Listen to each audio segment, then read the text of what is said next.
All right, everybody, it's the calm after the storm. It is the Wednesday after the big snowstorm, which was happening on a Tuesday. And I didn't get to go out snowmobiling with Andy, unfortunately, but we will be doing that hopefully before the snow melts.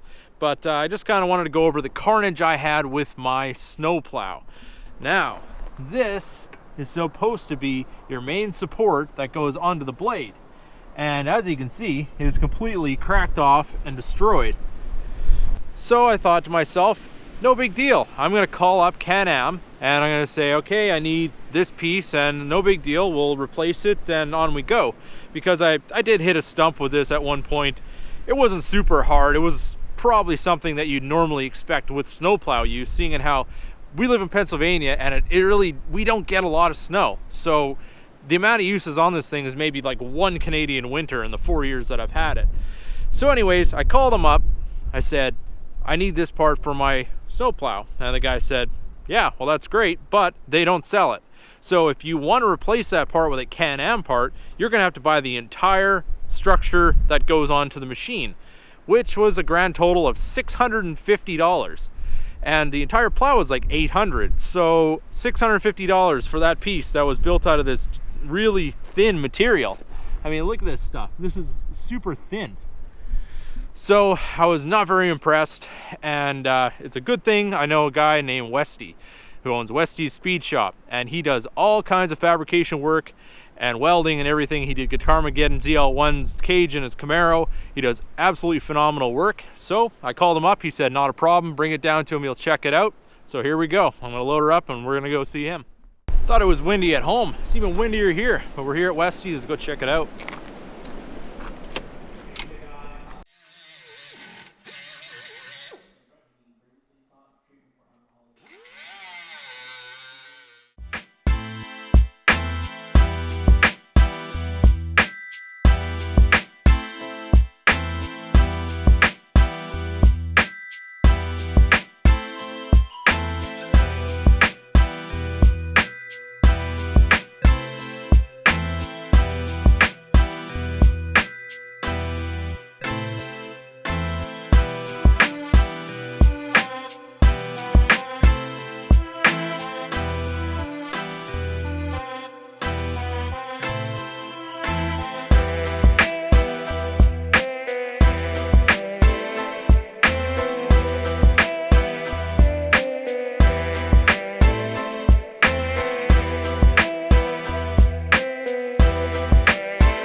Okay, I got it all laid out here a little bit, just kind of give you a little bit of an illustration of what piece did break.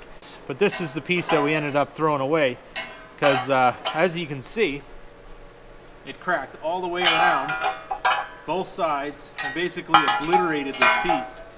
Now, I mean, I use this thing as the way I feel it should be used, which might be a little bit more than the average person.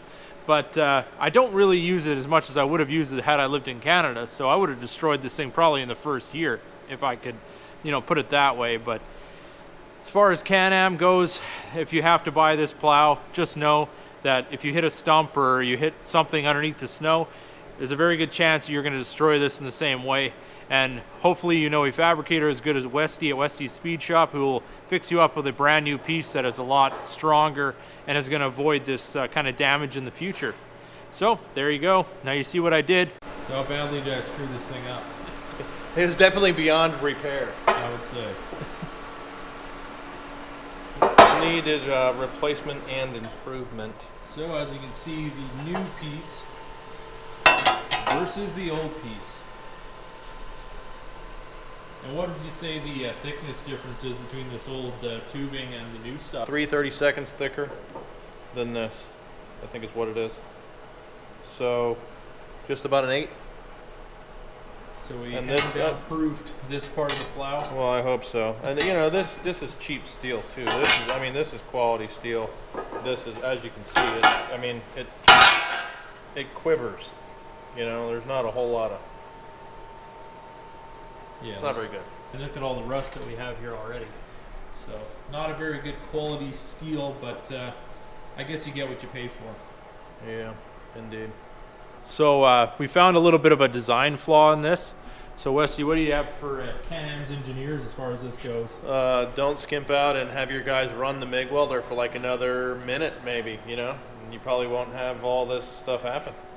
I'm sure the engineer probably told them to weld it, but you know, they thought they could get away with, you know, not welding it there. Yeah, so for the correction that we did is actually welded it on the other side, and this one here was not welded. They had welded along here and here. They didn't have it welded at all on the underside, which is actually the top, because this gets put like this. So what happened is that piece rotated off and tore this out with it, and then, you know, all the additional carnage just kind of happened.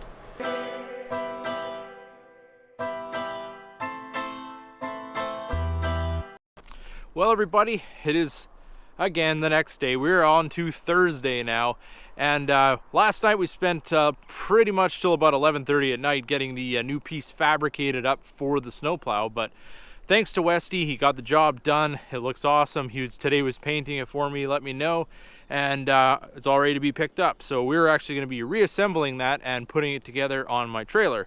But we got some good American steel in there. I'll TIG weld it up, and it looks awesome. So now we're gonna do the one thing that I was not willing to do the other day, and that's venture into the yard to get my trailer out.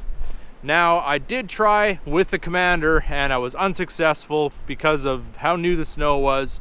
And yeah, I was just really powdery and I couldn't get any traction, and there was a whole pile of weight of snow on the trailer. So I'm gonna have to shovel that off, and we're gonna take the truck, and hopefully we don't get stuck.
Well, to say the least, things got a little rammy.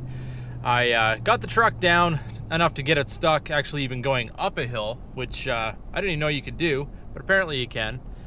And got it shoveled out, and basically, by the skin of my teeth, was able to put it to the mat and make it sideways up the hill and back onto the driveway, so the truck was free, because I thought that thing was going to sit down there until pretty well the thaw. But, so I got the truck free, still didn't even get anywhere near the trailer. So I got in the Commander. The Commander made it over to the trailer, no problem. And shoveled off the trailer, got the Commander hooked up after multiple tries, because it is a pain to hook up to a Commander. And was going basically a few feet at a time, tearing the crap out of my yard with my 28-inch mudslinging tires. So I finally drug that thing all the way to the biggest hill on the way closest to the driveway, and all the snow and everything that I've been spinning out from my tires had now filled the trailer, making it heavy again, and actually drove the jack, the hand jack on the trailer, into the ground. So basically I was trenching all the way to where I was trying to get it to the driveway. But to make a long story short, I ended up using a lot of slings and winching and my neighbor's help. Thank you very much to Don next door for helping me steer the Commander as I pulled it out with the Ram. So we got the trailer and the Commander up the hill with the help of the Ram, and then I had to hook up the trailer to the truck and back the trailer all the way down my driveway, which has been plowed, so it makes it a little more narrow, which was a feat in itself, but we got it done. So, that being said, we're headed over to Westy's. Fun times in the snow. Okay, we finally made it to Westy's shop here.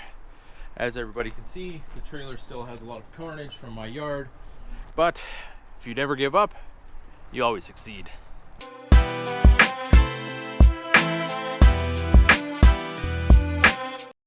Well, finally, on the third day, we have everything figured out. So I got the snowplow all back together. Basically, you'd never even know that it was repaired, other than that now it's going to last for a very long time with the proper welding and the proper steel that was used to repair it. Special thanks to Westy for that. And also, when I was there, he had some extra tables. So now I've got a nice welding table I'm going to be putting in the garage here, so we can take on more projects and get everything a little bit more organized in the garage. So that's kind of my project today. I'm going to clean out the garage, get everything all figured out, ready to go, and be able to try and get my 1998 snowmobile project somewhat underway. So next winter I'll have 2 sleds. That being said, if you liked the video, give it a big thumbs up. If you want to see more of the exciting things we'll be doing around here at Hammerdown Motorsports, don't forget to subscribe. Keep that hammer down.